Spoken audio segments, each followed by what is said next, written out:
After seeing this movie, the first thing I gotta say is, move aside, Merc with the mouth. What was that? You still think you're the definitive R-rated superhero film IP? Definitive R-rated superhero film IP? My ass. What is up, everybody? Random Man here. I hope everyone out there is continuing to stay safe and be well during this unpredictable time, as I am here bringing you my review for The Suicide Squad. Based on the DC Comics team of the same name, the plot of this superhero film basically follows the title task force of convicts as they are sent to destroy a Nazi-era laboratory and encounter the giant alien Starro. Going into this movie, I was very much looking forward to seeing it, as it is not only the latest film within the DCEU, but it is also a standalone sequel to the 2016 original film.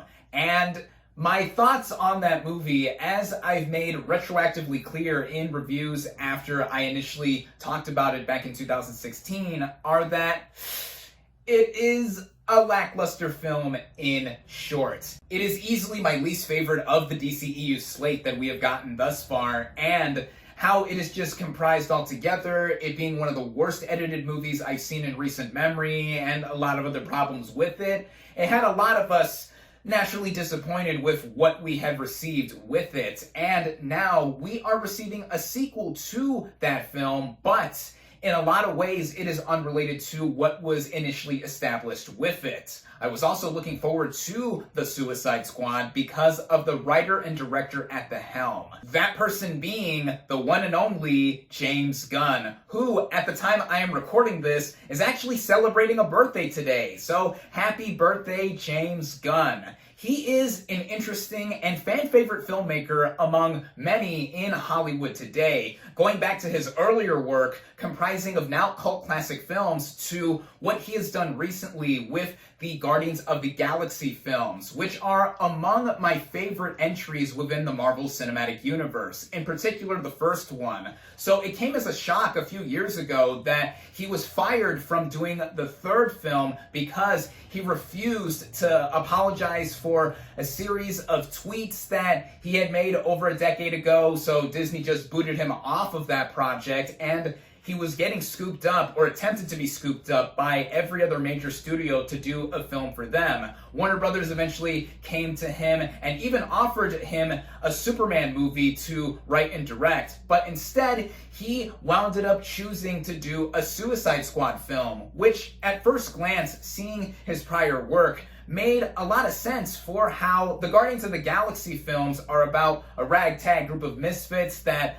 are morally ambiguous but do some good, so the Suicide Squad is a good fit. But thinking about it further, given how he was given full control in making of this film, one would think of the possibilities that he would do in making this movie the way he wanted. And now we have received it, and I was lucky enough to see this thing at the first public screening in theaters, which, by the way, I actually saw this movie for free because my local theater chain, Classic Cinemas, shout out to them, emailed me my complimentary birthday movie ticket earlier in the week, even though my birthday is this coming Tuesday the 10th, but I was given 30 days from the time I was emailed the ticket to use it, so happy early birthday to me. Starting out with the cast and their performances, we have a stacked ensemble here, and it would take me most of the duration of this review to talk about each and every single member here, so I'm just going to whittle it down to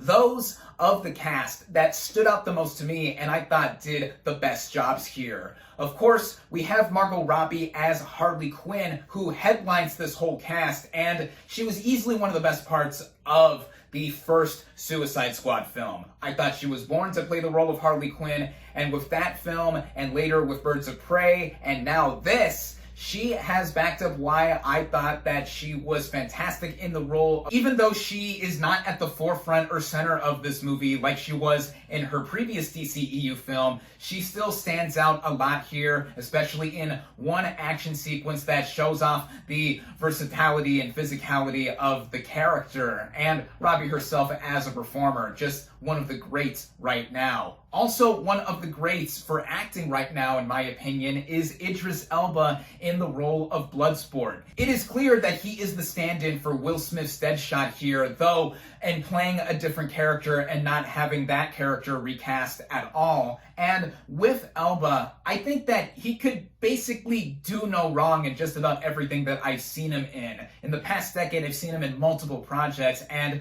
I've loved him in just about everything he's popped up in.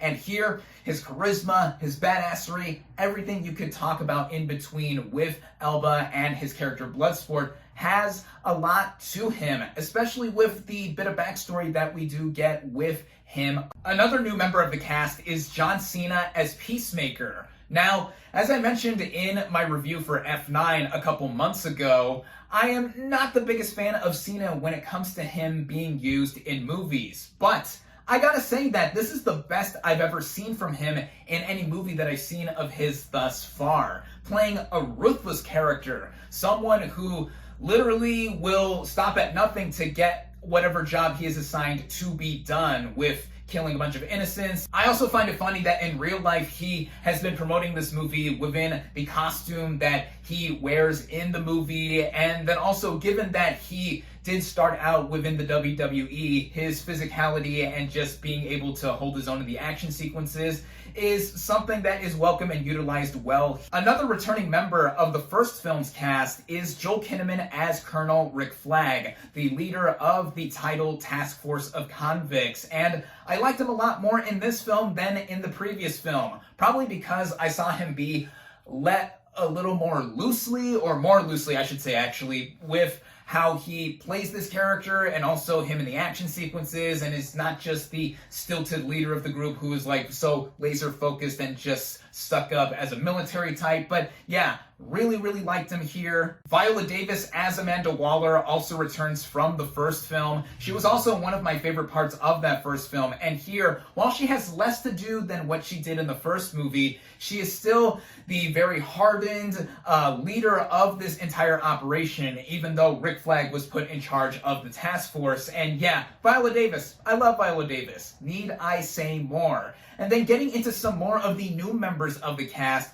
we have a new character by the name of King Shark, who is voiced by Sylvester Stallone and physically, before being done with CGI, by Steve Agee. Now, his character is basically like Groot, also being a mostly CGI creation and being this hulking figure, and I think that he is part of some of the heart of this movie, despite being intimidating and always wanting to nom or eat up any human that he sees here. And I think the jobs of both Agee and Stallone within physically standing in and voicing the character respectively, yeah, he is definitely going to be a fan favorite. Other likely fan favorites here are Polka Dot Man, as played by David Dastmalchian, who has shown up in a number of superhero properties within film and TV, but I think he's going to be recognized for this character for the remainder of his career because of how he turned a character who had been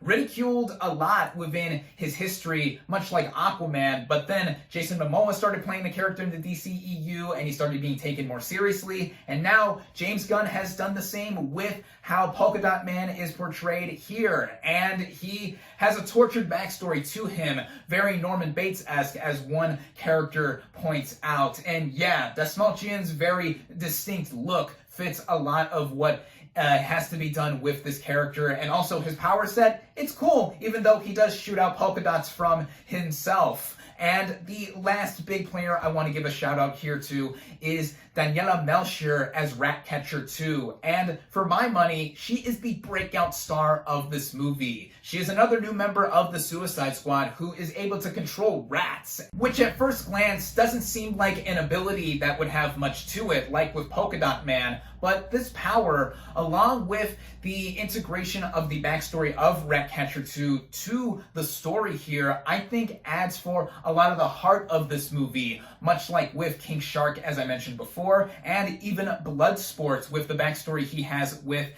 his daughter, as played by Storm Reed. Also very good for the screen time that she has. So with just about the whole ensemble here, and again, there are way more players to mention. Everyone does well, if not really well or flat out great in this film in front of the camera. The writing of this film, and by extension the directing by James Gunn, simply brings out the unabashed approach that he does in giving this movie vision and style all across it. As looking at this movie from first glance, as it opens, one can tell that this is someone behind the camera who has something about him that is purely unfiltered. And unfiltered this movie is, as James Gunn directs the crap out of this movie. Literally and figuratively, as it is uncompromisingly violent, humorous, and energetic all across it. In breaking each one of those adjectives down,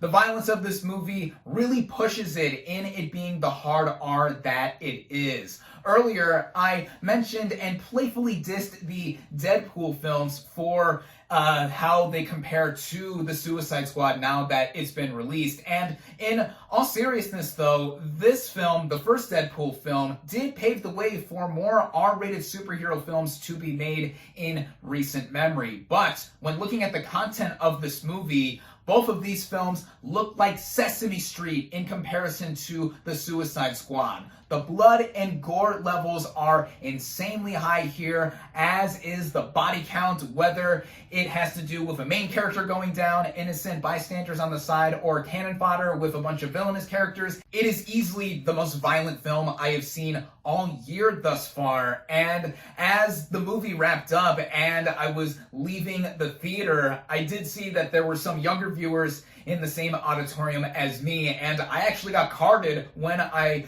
got my ticket for this film. I swear, it's the fact that I have this current haircut and I shaved before heading out to see this film that made me look younger than I actually am. So if you're a younger viewer or have younger viewers that are going to see this movie is also available on HBO Max for the next month, and there's no gatekeeping there unless you have parental controls or whatever.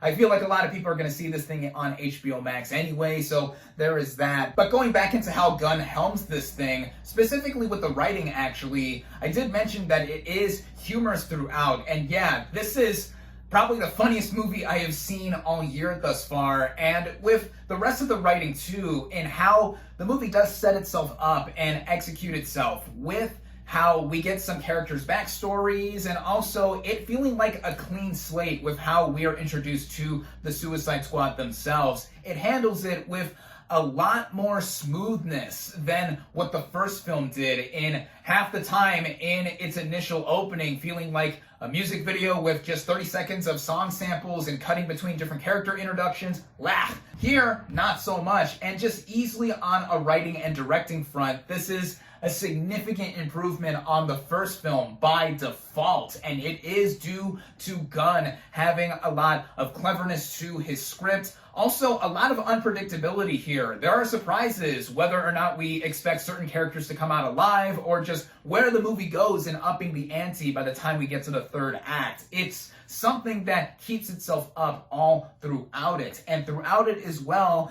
I also mentioned that this film has energy with it, and it is kept up, including the end credits, which of course everyone should stay all the way through for. This movie runs at 2 hours and 12 minutes, and it is never boring in the slightest. It never slows down. In editing and pacing, this film was upheld to be consistently entertaining, and a lot of the entertainment value does have to go into the technical merits of this film because of how it is shot and the overall style that it has with it, courtesy of James Gunn. Cinematography-wise, this movie was shot with IMAX cameras, so seeing it in IMAX is the best way to see it, I would assume, because I did not see it in the format. But as I mentioned, with me thinking a lot of people are going to end up seeing this movie on HBO Max, I really feel like the theater experience, whether you see it in a regular format or in a more premium format like IMAX, really serves this movie well in looking at the scale of it, also how a lot of other intricate details in between are pulled off, like the sound,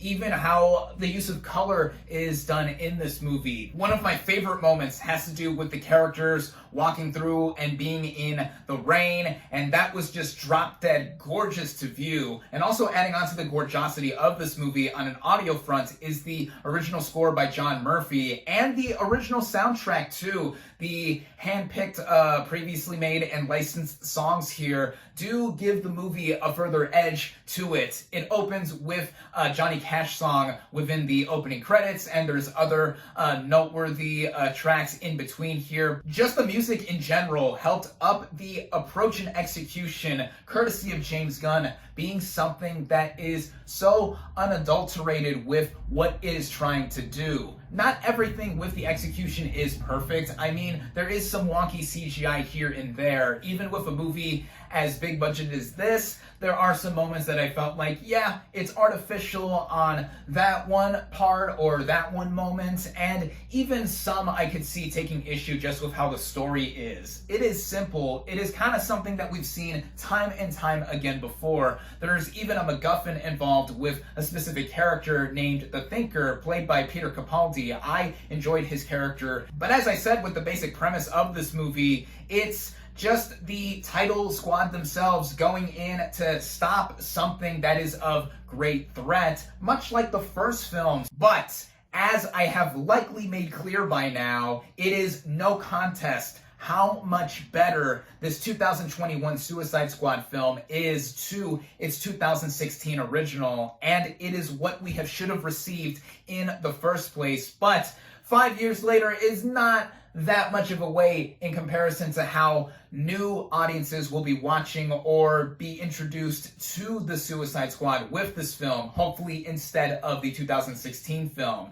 I know there have been fans out there that are wanting the Ayer cut for the 2016 film, much like what we have received with the Snyder cut earlier this year, but I don't know, we'll see how that pans out. But just looking at this movie on its own, James Gunn has made something that I feel is the DCEU's best film to date, and that is a major statement right there. It is certainly my favorite of this franchise thus far, and I'm so interested with what Gunn is able to do in the future of this franchise, as it was announced earlier today before I went out and saw this film that there's more for Gunn to tell in him being involved with this franchise further. Though this will happen, I assume, after he does go back to Disney to make the third Guardians of the Galaxy film, as he was since rehired to be back on Volume 3 after signing on to the Suicide Squad. But of course, he did this film first, and he will go back to Disney/Marvel eventually, and I am looking forward to that film as well. But with what Gunn has done here,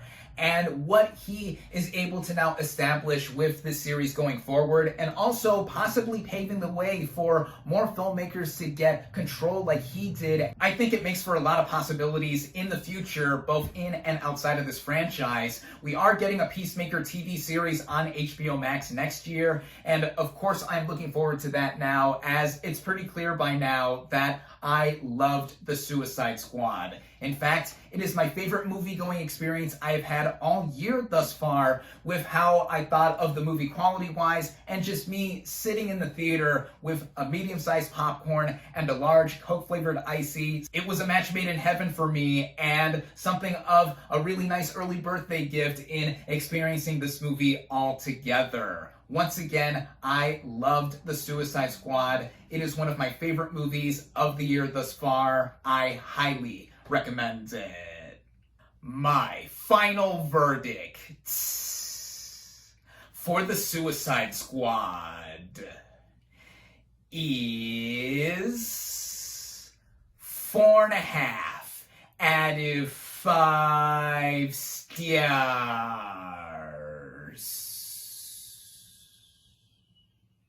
Thank you all, as always, for watching. Be sure to like this video, comment on what you thought of The Suicide Squad. Social media links in the description. Subscribe to my channel for more, and I'll catch you on the next movie review.